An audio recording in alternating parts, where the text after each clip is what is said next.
In a town in the woods at the top of a hill, there's a house where no one lives. So you take a big bag of your big city money there and buy it.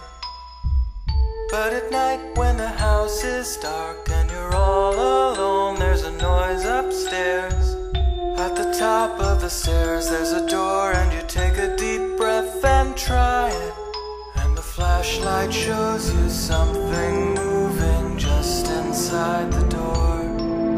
There's a tattered dress and a feeling you have felt somewhere before. And there's a creepy doll that always follows you. It's got a ruined eye, it's always open.